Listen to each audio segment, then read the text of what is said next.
Well, what's up, Tiger fans, and welcome in to another live edition of the Babin on the Bayou show. I'm your host, as always, Justin Babin Jr. Thank you so much for joining me on this very fine Thursday evening, Thursday, March 26th, 2026. I thank you, folks, as always, for tuning into the show. Got a lot to get to tonight. Before we get into all of it, want to tell you, of course, we're always daily sponsored by our friends over at Shield Heating and Cooling, the best AC company in the business today. Remember, if you call that number 225-46 Bayou, 225-46 Bayou, Bayou. Remember, if you call that number, folks, then you can. My banner's not on. Okay. I think the banner's right. Remember, if you call that number 225-46 Bayou, Bayou, you can get your free AC system clean and checked for every AC system in your home, courtesy of our friends over at Shield Heating and Cooling. If you call that number 225-46 Bayou, Bayou today, courtesy of our wonderful friends over at Shield Heating and Cooling, who we greatly appreciate for being the daily title sponsors of the Babin on the Bayou show. Let's see, Randy is in the chat. Thank you, my friend Randy. AP, you're in the chat. David Billiot. Thank y'all. Diamond LSU. Thank y'all. What's up, my friends? Okay, we got a lot to get to tonight. We are going to talk some LSU baseball. Going to talk a little bit of spring football towards the end of the show, but we got to start with the biggest news in LSU athletics today, and that is that the general is coming back, baby. He is back. The general is back. Will Wade, your new LSU men's basketball head coach. Man, what a time to be alive. What a time to be a Tiger fan. Look, the writing was on the wall for Matt McMahon. Like, that's obvious. You want to go through Matt McMahon, who I know a lot of people say was a great person and a great man, and I'm sure he was, but the bottom line is he never really produced at LSU. He finished with an overall record of 60 wins and 70 losses during his time at LSU. And I think his record, his conference record, he went 17-55 in 4 seasons in conference play in the SEC. Abysmal conference record and overall tenure with Matt McMahon. You never reached the NCAA tournament. His best year was when he went 9-9, went 500 in the SEC, finished 17-16, and got bounced out in the first round of the NIT. Never made the NCAA tournament. Just a disappointment. But fans have been clamoring for months. About Will Wade, the potential of getting Will Wade back to LSU. Because as I said on my show yesterday, Will Wade, the success, the swagger, the vibe, everything that he brought to LSU. I mean, I know John Brady was the coach. John Brady, obviously Dale Brown in the 90s. John Brady brought you to a Final Four. But really, in the time that I've been watching and paying attention to LSU basketball, Will Wade was the best I had. During his time here. And then, he subsequently unfortunately gets fired because of NCAA recruiting violations for doing things that today are completely legal and everybody else does today. Quite frankly, it was really unfortunate. But if you look at Will Wade's track record, you just want to go into the numbers, folks. He took LSU to 3 NCAA tournaments, would have been 4 out of 5 NCAA tournaments if the 2020 season wasn't canceled right before March Madness because of COVID-19. He had a 55-33 record in the SEC during his time at LSU. Compare that, folks. 17-55 in the SEC under Matt McMahon, 55-33 in the SEC under one Will Wade. Man, it's just, I mean, what Will Wade was able to do. He's been to 8 NCAA tournaments in the past 9-10 years. He went to the NCAA tournament with VCU, LSU, McNeese twice, NC State. Like, he took LSU to a Sweet 16. He took LSU to, you won an SEC regular season championship when Will Wade was here.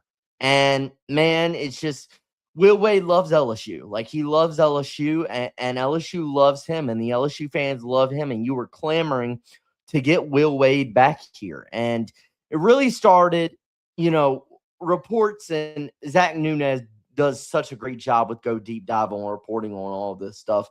But just when you look at it, it most likely started the ball rolling in November when Wade Roos was hired as the LSU school president, who was the McNeese school president before he came over as the president for LSU.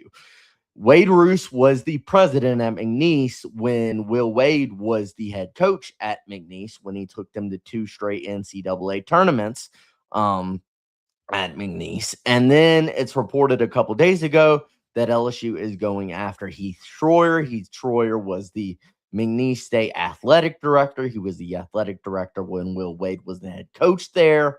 And when it was reported that LSU was going after him and trying to get him, that's when you knew the push was happening. Like, you knew the push was happening, and there was no doubt in your mind that the push was happening when it was reported that LSU was going after Heath Schroyer to sweeten the pot for Will Wade to come back. And man, it's announced early this morning that you get Heath Schroyer to come over here in a let's see, he hired as a senior deputy AD, executive director of external relations for the LSU system. Mainly, he's going to be working with basketball. Like, mainly, Heath Schroyer is going to be working with basketball. He was a basketball coach for many, many years in the college game. So that's his expertise. You get him. You already have Wade Roos. And NC State, they have a talk with Lane Kiffin yesterday. NC State trying to do all that they can to keep Lane Kiffin because it was his first year this past year. They went 20-14. They made the NCAA tournament before being bounced out in a first 4 matchup by the Texas Longhorns. Like, you have all of that. And then ultimately, Will Wade loves LSU, man. He loves Louisiana. I mean, he was in Louisiana between LSU and McNeese. He was in Louisiana for 10 years. He was in Louisiana for a decade. I mean, his kids, and stuff were here and all of that. And it's just, man, it's just the general, like, having him back at LSU. It's just awesome with all that he brought to you during his time here. Just Will Wade, like, watching him, LSU basketball was fun, man. It was fun under Will Wade. And it's crazy because when I want to take the Will Wade conversation, because it's great to have him back. And I want to have, because if you saw the title of the show was that LSU just keeps winning in this era of collegiate athletics. Think about the past few months. Think about back to November. You fire Brian Kelly after the debacle, the embarrassment that was that Texas A&M game. You fire Brian Kelly. Then Jeff Landry, the governor of Louisiana, comes out and says some not so nice things about Scott Woodward, which basically lead to Scott Woodward being, him and LSU parting ways. He's no longer the athletic director. Bert Jawsbury is appointed as the athletic director. Wade Roos is appointed as the new LSU school president.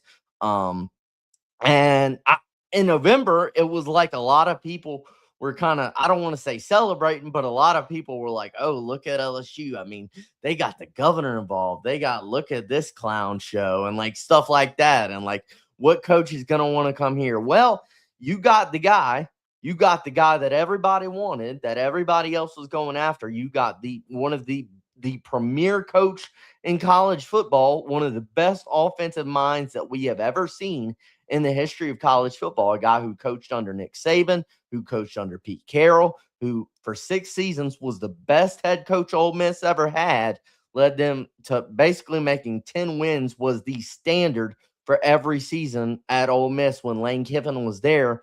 You bring over his whole offensive staff that was highly, highly successful at Ole Miss. You have, you have the signing class, the high school signing class, where you bring in one of the best defensive line high school signing classes that you've ever had. Richard Anderson, Lamar Brown, Deuce Gerald's, like, Corey Barber, 5-star receiver. Then you have the transfer portal where you sign in January 40 transfer portal prospects. And you have that happen. You signed 40 transfer portal prospects, one of the best transfer portal classes that we've ever seen. Now spring football is starting, and you bring in Lane Kiffin, and you have all of this happen.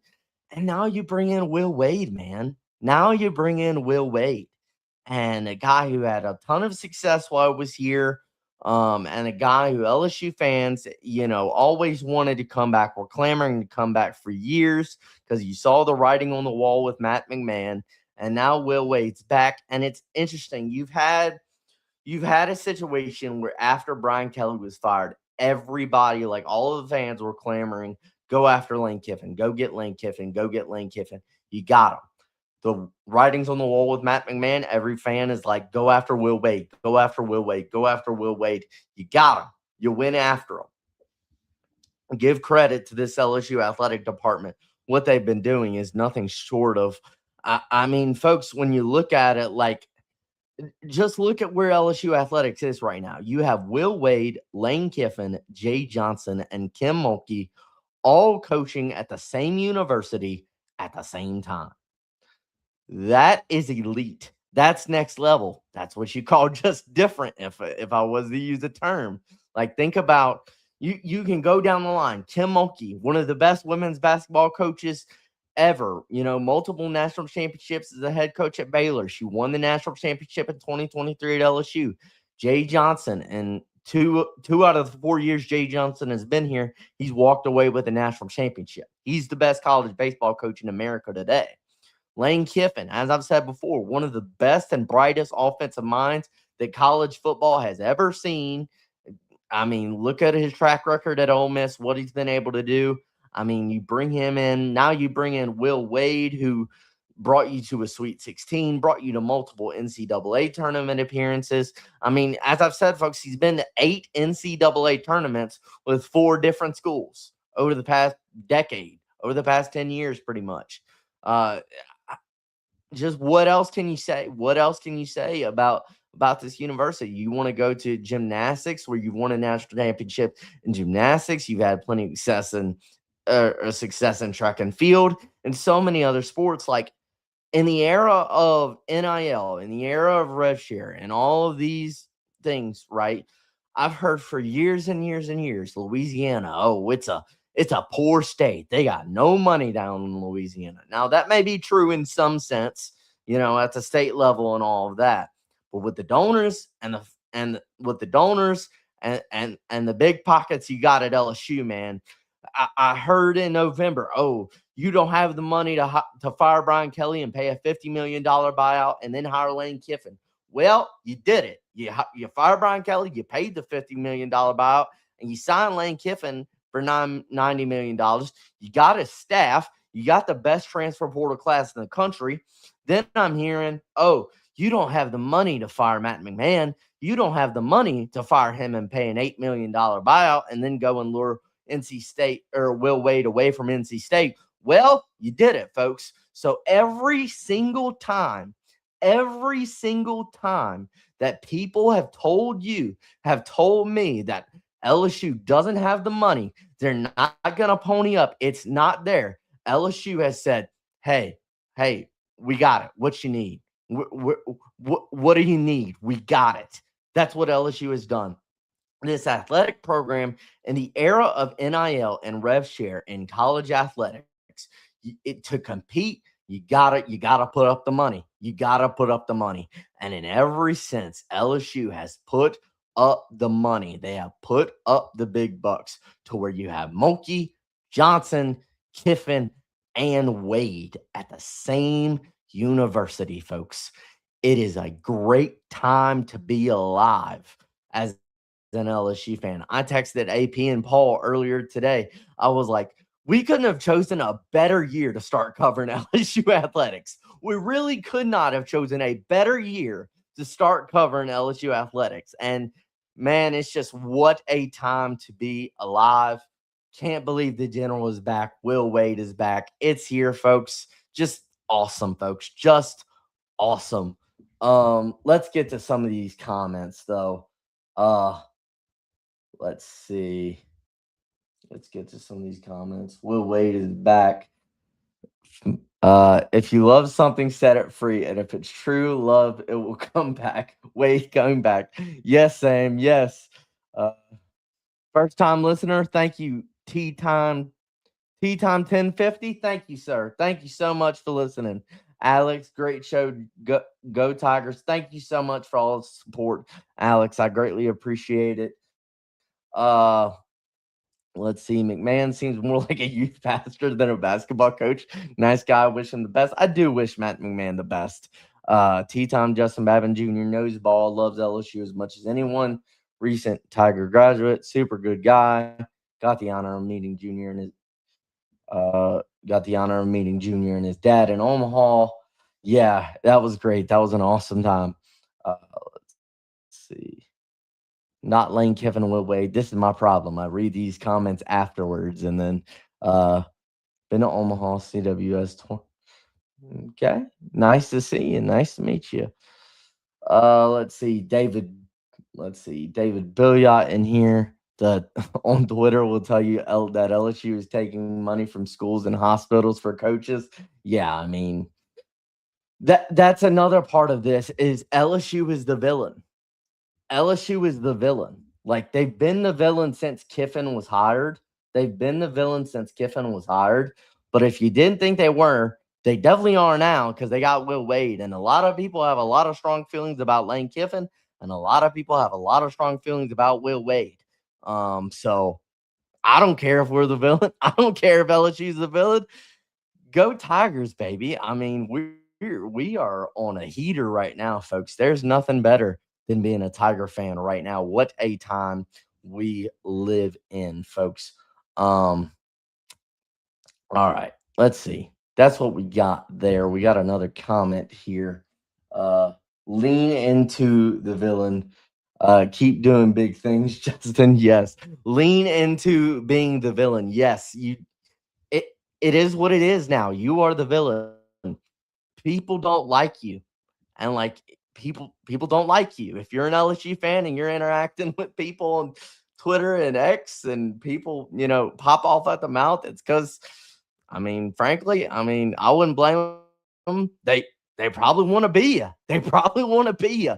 Look at the coaching staff that you've assembled for all of these different, athletics, football, baseball, basketball, like stuff like that. You're good, David. You're good, my friend. But yeah, just so excited to have Will Wade back. Want to get into a little bit of baseball content real quick. So LSU baseball, we recapped it yesterday and all of that. But we recapped the week yesterday and all of that.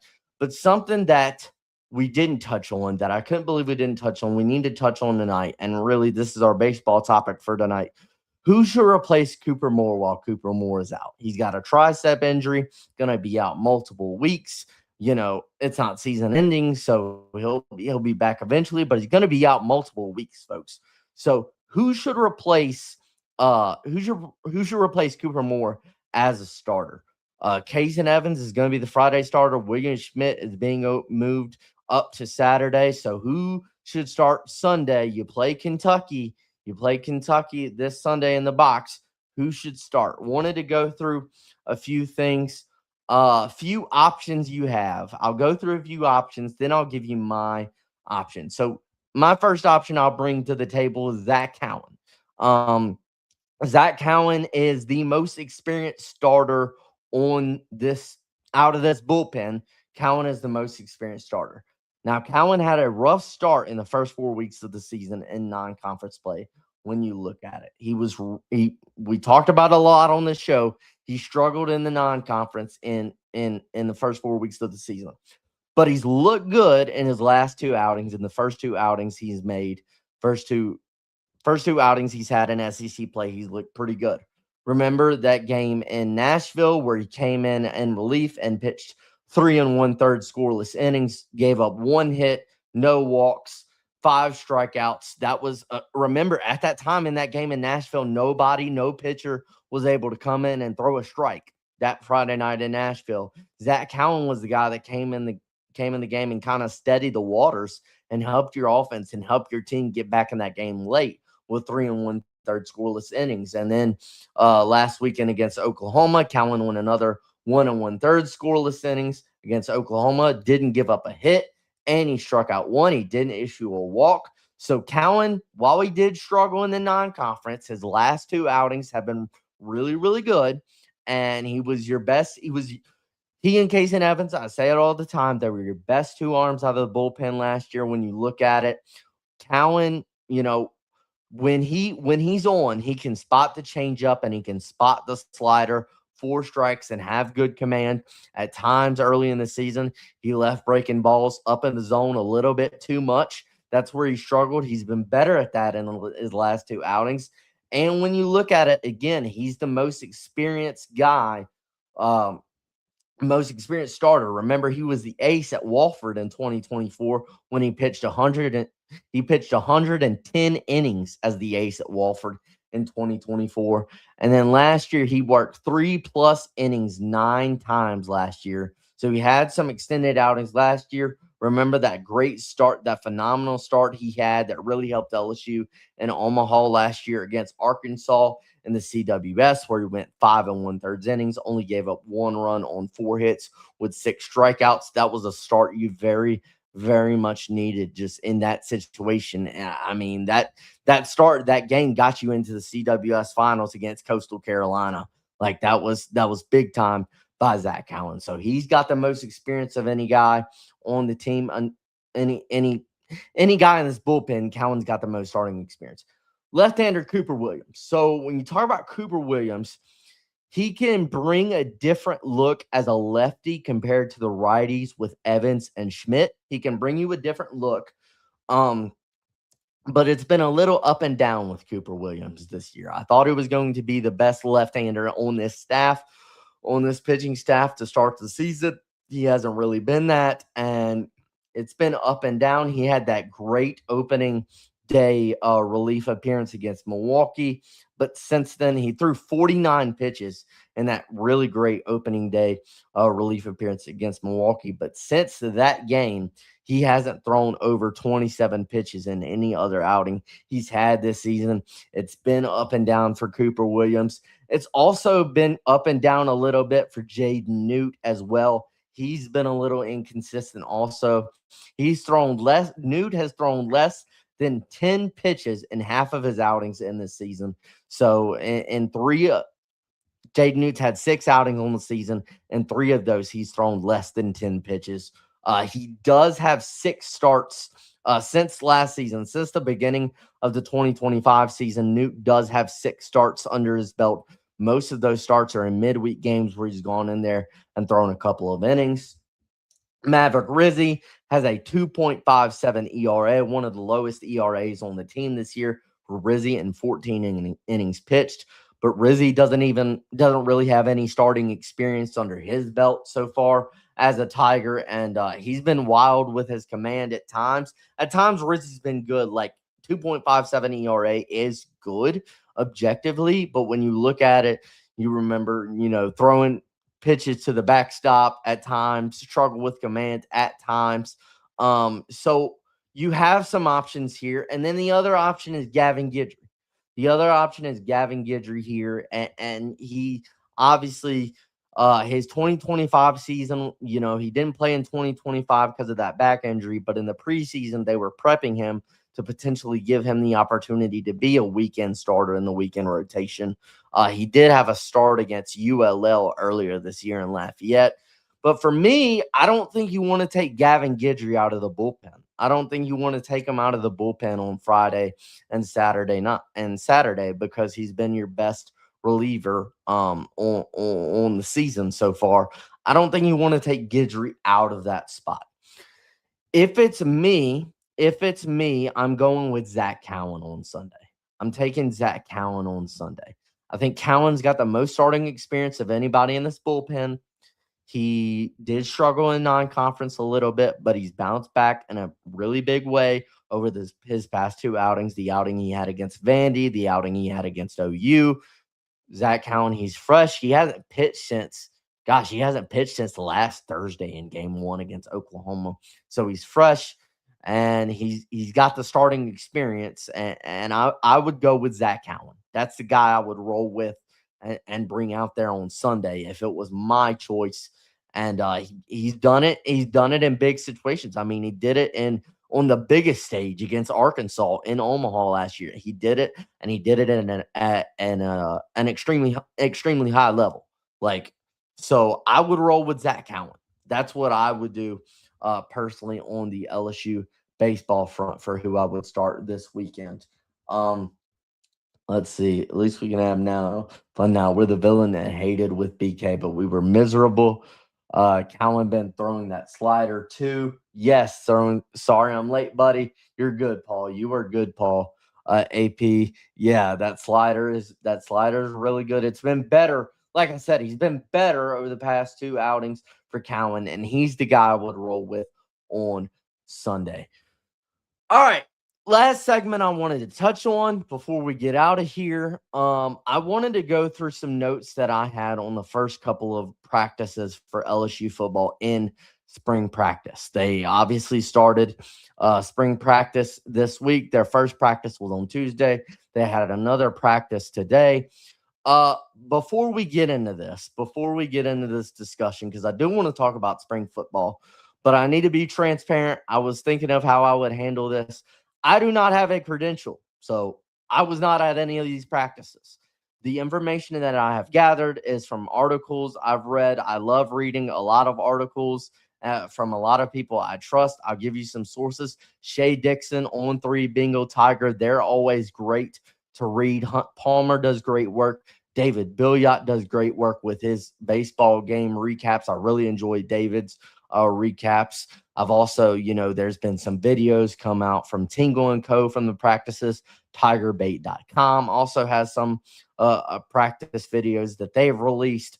And then some other stuff that I've garnered from Lane Kiffin's press conference. So I have read and watched some videos online and stuff, but I want to do this, and I want to do this and talk about it, but I want to be transparent and do it with honorably and with integrity. So I want to specify that before I go through these notes. And also another guy, AYS Sports, Blake Ruffino. I like Blake Ruffino a lot. He does a great job as well. But I want to go through some of these notes real quick that I have on spring practice. First thing for Sam Levitt. So we'll talk about Sam Levitt. Hold on, I'm grabbing a little bit of a refresher.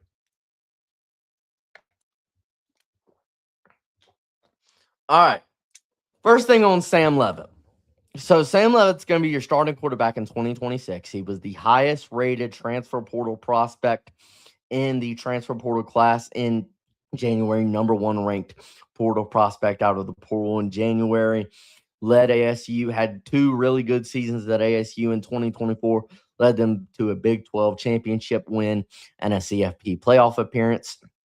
But going into the spring, it was thought that Levitt was going to be limited because, remember, his 2025 season at ASU was cut short because of that foot injury, because of that Liz Frank injury, and it was cut short. So you thought going into it that it was going into spring practice that he was going to be limited, wasn't going to be able to compete in team drills, 11 on 11s, maybe some individual drills, maybe some positional drills and stuff, but Levitt was going to be limited. But, Blake Ruffino reported this, and Shay Dixon, said a little bit about it as well. A lot of this is from, again, the Bengal Tiger does a great job.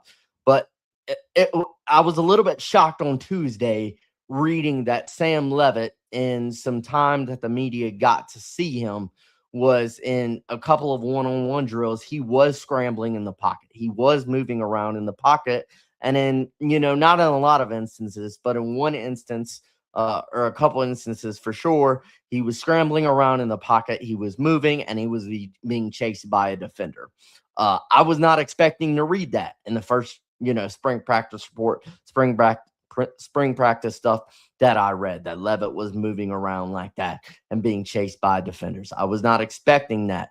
What does that tell you? Well, to me, that says he's a little bit further along in the rehab, in the rehab process. He's a little bit further along than expected. Obviously, the hope is that he's going to be a full go and fully 100% healthy come fall camp and for the upcoming season. But that was a little bit, I was a little bit surprised by that. And some other people that were there were as well. And yeah, so that's a good sign. I've said it though. Hassan Longstreet and Landon Clark have a really good opportunity in the spring because Levitt's not going to be participating in 11 on 11s. So Landon Clark, who was today, he was the first. He was participating with the first team and 11 on 11 team drills today. 11 on 11 drills that the media got to watch. And Landon Clark and Hassan Longstreet have a big opportunity to develop under Lane Kiffin and Charlie Weiss Jr. and get a lot of reps with the ones in the spring because Levitt is limited. So that's kind of what I have on the quarterbacks. Offensive line. Offensive line. So on the offensive line, I talked about it on the show with AP on Monday, our spring practice preview on the Monday edition of the Babin on the Bayou show this week. We talked about the offensive line being one of the most competitive positions coming into the spring because your offensive line was really bad, a really bad unit in 2025. It was the worst position group on a bad team for you in 2025. You bring in Lane Kiffin, Eric Walford, James Craig. You bring in all of those guys. You bring in double-digit transfer portal offensive linemen from the transfer portal in January. And what was the first team offensive line? What was the first team offensive line for the first two spring practices? Well, Shea Dixon reported this. So from left to right on the offensive line, the first team was Jordan Seaton at left tackle, Devin Harper at left guard, the Ole Miss transfer. Braylon Moore was at center. You had at right guard, you had Alu Ba, the Maryland transfer. And then you had Weston Davis rounding it out at right tackle. A few notes on that. As I've mentioned before a lot, Braylon Moore and Jordan Seaton are for sure you're going to be your starters. Moore is definitely going to start at center for you, and Jordan Seaton is going to definitely start at left tackle for you. More on Jordan Seaton a little bit later in this report, in this conversation. You had questions about the two guard spots and the right tackle spot. I've said that I think Aluba from Maryland is definitely going to nab one of the starting guard spots just because you bring him over and he has the most experience really of any transfer portal offensive lineman that you got in January. He started 2 straight years at right guard at Maryland, 23 consecutive games started at right guard at Maryland, over 1,500 snaps played by Aluba in his college football career. So you bring that guy, he's got plenty of experience. I would be willing to bet that he's going to be one of your starting guards on September 5th in game 1 against Clemson. Devin Harper at left guard. So Devin Harper at left guard, it's not shocking because you got to think about it. He's from Ole Miss, and there's 2 guys on this offense who understand the scheme and know the scheme already, and that's Devin Harper on the offensive line and Winston Watkins at receiver, because they played on Ole Miss last year as freshmen.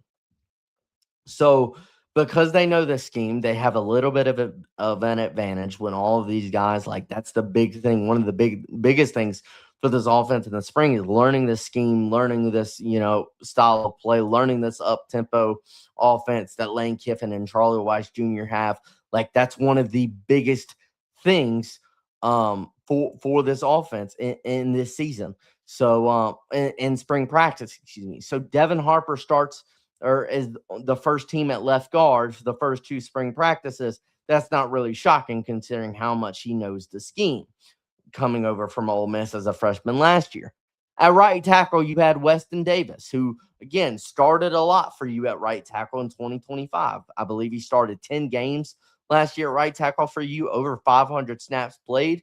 Now, he really struggled in 2025 in his first season as a starter at right tackle, but he's got potential. He's got plenty of potential and ability, and you're hoping that, like I talked about with the AP in the show on Monday, that he takes jump up and really develops in the offseason, in the spring and the fall, getting ready for the season. And with his experience from last year and learning under James Craig and Eric Walford in the offseason, you're hoping he takes the next step in his development. And so that was your starting offensive line group for your first team offensive line group for the first 2 practices. Again, according to Shay Dixon of On Three and some of these other sources as well that I mentioned earlier. Uh, Starting D line. So when you look at the first team defensive line, or actually, we'll get into a few of these comments before we get in the first team defensive line. Uh, let's see. Let's see. Biggest surprise will be two true freshmen with the. We're going to get into that. That's great, Joker. You bringing me right into my next point. Defensive line. Who was the first team defensive line? Well, first team defensive line today. You had Prince William Mielen at one edge spot. You had Jordan Ross at the other edge spot. Gabe Relaford and Dylan Carpenter were with the twos. They were with the twos. But the ones were Uman Mielen and Jordan Ross. The biggest one of the biggest surprise reported on today with spring practice was that you had two true freshmen running with the first team at the defensive tackle position on Thursday today, and that was 5-star Richard Anderson and then Deuce Gerald's as well. Those were your two first team defensive tackles, two true freshmen. Obviously, Richard Anderson, 5-star out of Edney Carr. You know, there are some people who think he can be one of the best defensive linemen in the past few decades coming out of the state of Louisiana. Like, there's a lot of hype surrounding Richard Anderson, the 5-star, and, you know, Deuce Gerald's as well. And we kind of talked about this. It's like, how much of these guys are going to play as freshmen? Like, how much of these guys are going to play? What role are they going to carve out for themselves as freshmen? Well, in the first 2 days, Richard Anderson was with the first team at defensive tackle. Now, I will say Malik Blockton was with the first team on Tuesday, and today Deuce Gerald's was with the first team. So that kind of subbed out. I think today with the second team, it was Don McKinley and Malik Blockton with the second team on the defensive line. So that's really interesting. And I wanted to point out something that I've been reflecting on a little bit all week. And it's something that I have to give a shout out to my guy, AP, the host of Timeouts and Tangents, for saying at the end of the show we did on Monday. And that's the phrase, iron sharpens iron. So when we talk about this offensive line and this defensive line, especially this offensive line with everything you got to figure out. And again, this first team and second team, there's going to be so much rotation with, like, just because that's the first team for the first 2 days, that really doesn't mean like a ton relation to, like, a lot of stuff is going to have to work itself out in the spring and in the fall. But like, with this offensive line and defensive line, with these guys competing against each other, like, they're going to get development. They're going to get better as spring practice and fall camp goes along, especially on the offensive line. Listening to Blake Ruffino's show, AYS Sports, yesterday, he talked about how on Tuesday you had Prince William Mielen going up against Jordan Seaton. Like, that's an elite matchup. That's such an elite matchup. Like, you're talking about a guy in Seaton who's going to be a first-round pick in the NFL draft next year, one of the best offensive linemen in the country, and Prince William Mielen, who was third in the SEC in sacks last year with 9 sacks as an Ole Miss Rebel last year. Like, that's an elite matchup. And, you know, reports saying that Jordan Ross was going up against Weston Davis on the other end, like that matchup as well. Like, when you talk about Weston Davis development, when you talk about him getting better in spring practice and in fall camp and taking that next step in his development, well, he's going up against 5-star, man. He's going up against Jordan Ross, who has a lot of speed and a lot of athleticism, and, you know, spent 2 years at Tennessee, and maybe those 2 years didn't go exactly how he wanted, but he's got plenty of physical traits and physical attributes. So when you talk about it, like Weston Davis in particular, like going up against Gabe Relaford, potentially going up against Jordan Seaton, like going up against those guys, that's going to help him. That's going to help this offensive line and this defensive line, the competition that they have. When you talk about Deuce Gerald's and Richard Anderson going up against your starting guards, going up against Braylon Moore, like, for freshmen, like, that is such a big thing. Like, that's going to be one of the biggest things. Like, AP made that point on Monday, and it's such a good point when you look at the matchups that you have. Like, Seaton and Mielen, Ross and Weston Davis. Weston Davis and Uman Mielen potentially. Weston Davis and Gabe Relaford, like the guards against these freshmen, these true freshmen, and Anderson and Deuce Gerald's. Like, that's such a big deal. And yes, iron sharpens iron, and these guys are going to get better. They're going to develop. Because I know everybody's like, oh, the offensive line was really, really bad last year. And yes, indeed it was. But you brought in a lot of guys. You brought in a lot of talent. And you got to trust Eric Walford and James Craig, who were two guys who spent plenty of time in the SEC and plenty of time in the NFL to figure these things out. Another point I wanted to make about Jordan Seaton specifically.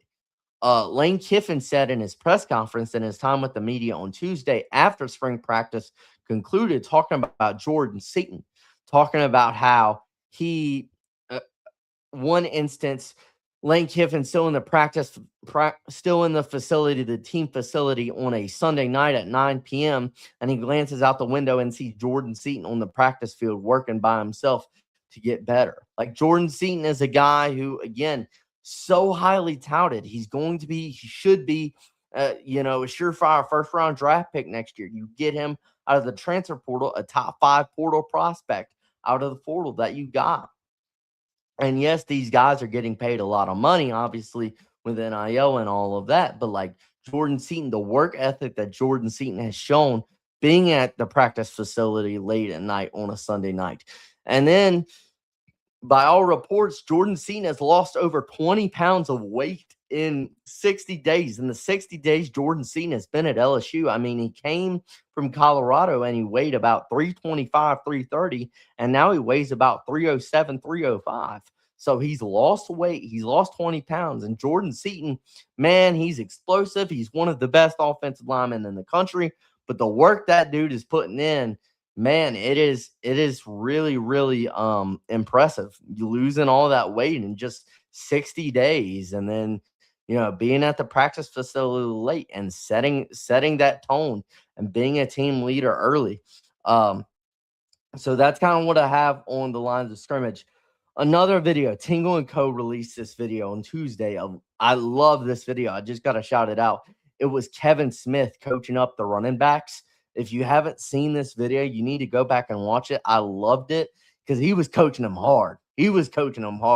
I loved watching, Kevin Smith going out there coaching the running backs. And that was really a sight to see as well. Kevin Smith putting the work in and getting after his guys. And Kevin Smith's a guy who joined Lane Kiffin at FAU, and then Devin Singletary at FAU was one of the leaders in rushing in the year he was there in the country. Devin Singletary was an absolute beast the year he was there, and Kevin Smith was there as the running backs coach. Like Kevin Smith at Ole Miss with Quinshawn Judkins and Kawan Lacey and guys like that. Like, just seeing Kevin Smith, seeing that video about him was impressive. Another point I wanted to make, Tuesday I was reading a report from Shea Dixon and some other people as well, talking about one of the surprises on Tuesday was wide receiver Roman Mothershed stood out to a lot of people. And Roman Mothershed, AP said it on the show Monday night, is not a guy that a lot of people are talking about. When you talk about these transfer portal wide receivers, you talk about Jace Brown, you talk about Eugene Wilson, Trey Brown, Jackson Harris, like you talk about Winnie Watkins, all of those guys. Roman Mothershed, as AP said on the show so rightly on Monday, he's 6'5". He is 6'5", and he's got plenty of size. And he apparently impressed a lot of people who were there on Tuesday. So that was one of the surprising things, seeing his name as one of the receivers who impressed on Tuesday in LSU's first edition of spring practice. Last thing I wanted to touch on, another comment Lane Kiffin made in his time with the media on Tuesday. He was asked by Blake Ruffino of AYS Sports about Trey'Dez Green and about using him in this offense. And Lane Kiffin said, Trey'Dez Green is, when you look at Trey'Dez Green, when a scout looks at Trey'Dez Green, you see his skill set as ultra elite. But then he didn't only say that about Trey'Dez Green, who we all know is a matchup nightmare. Like, seeing him in Lane Kiffin's offense at 6'7", a tight end is going to be exciting. One of the things you should be most excited about going into the fall is Trey'Dez Green and a Lane Kiffin and Charlie Weiss Jr. run offense. But he also said you can say a scout would, if a scout came, he would say ultra elite skill set from Trey'Dez Green. But he also said you see that with Jordan Seaton and Ty Benefield. You see that with Ty Benefield as well. And obviously, you talk about Trey'Dez Green and you talk about his ability at 6'7", matchup nightmare, just a physical freak, absolutely. And Jordan Seaton, who is one of the best offensive linemen in college football, going to be a first-round pick in 2027 in the NFL draft next year. But, folks, Ty Benefield is a dog. Ty Benefield is a dog. I mean, he was first team All Mountain West Conference selection last year as a safety. He's got over 230 tackles in 3 seasons at Boise State. He moves around the field, and he's a hard hitter. And Ty Benefield is just, when you look at his numbers, when you look at what he did at Boise State, and all of, like, even watching him and his time with the media, talking to the media today, Ty Benefield talk with the media today, like, he's another guy that a lot of people are impressed with. And I think specifically with the safety room, it's one of the rooms I'm most excited about in 2026 with Ty Benefield, Tamarcus Cooley, Deshaun Spears, Fahim Delane.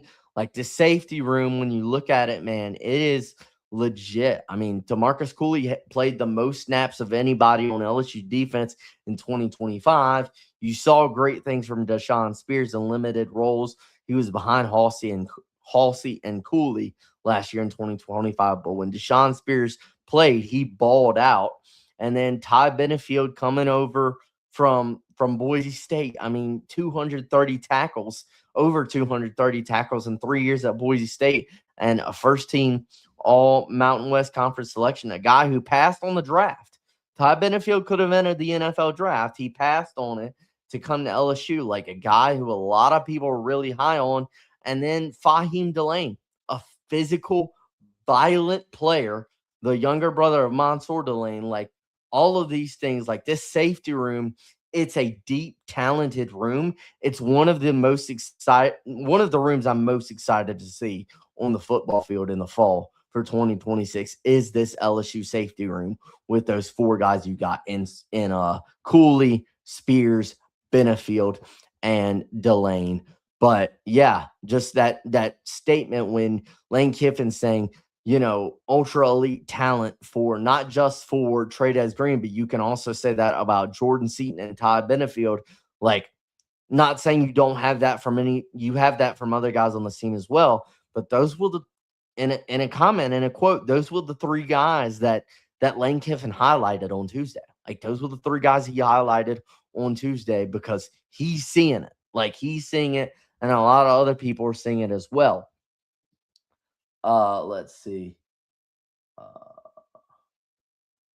Let's get in the comments here. Yeah, no pads. You didn't have any pads. That is a point. You didn't have any pads. I understand that. And yeah, so you had no pads. They were wearing helmets and all of that, just getting into spring practice and all of that. Joker, no pads. No Steph Green. It will change a lot, but like I said, and have always said, Deuce Gerald's and Big Rich are going to play a lot. Tiger Joker still a surprise, especially with other experienced players there. I know it's early. I know a thing or two about football, just a little bit. Thank you, Justin. Absolutely. AP knows a lot. Just so many guys who do great work with just AP. I appreciated you coming on the show the other day, brother. If you need to go back, folks, and watch AP's show with Jake Crane from Crane and Cone over on 3 today. You need to go back and watch that on Timeouts and Tangents. That was a really good show. But I just, again, I wanted to run through some of those spring practice notes, some of the stuff, reports that stood out to me. And I think the biggest thing from today is, even with no pads, like seeing 2 true freshmen get the first team reps with the defensive line today, like, that stands out to me. That definitely stands out to me. But I thank you so much, folks. That's pretty much all I have for the show today. I appreciate you folks for tuning in. Remember to like, share, subscribe. If you're not already subscribed to the YouTube channel, subscribe. I thank you folks so much for tuning in. Tiger Joker, Randy, AP, Paul, David, all of you other people who commented and liked and all of that, and all Alex, like, thank you guys so much. I'll be back tomorrow, 5 p.m. Plan to do an LSU baseball pregame. I'll talk a little bit about Kentucky tomorrow at 5 o'clock, preview a little bit of that series. That's going to be going live, 5 p.m. LSU pregame for Kentucky. You're not going to want to miss that one. Good show, buddy. I appreciate that, David. I really do appreciate that. But thank you, folks, so much for tuning in. I hope you have a wonderful rest of your evening. Have a great Friday tomorrow. And remember, as always, God bless. Have a great one. Have a great evening. And go Tigers, baby. Peace out.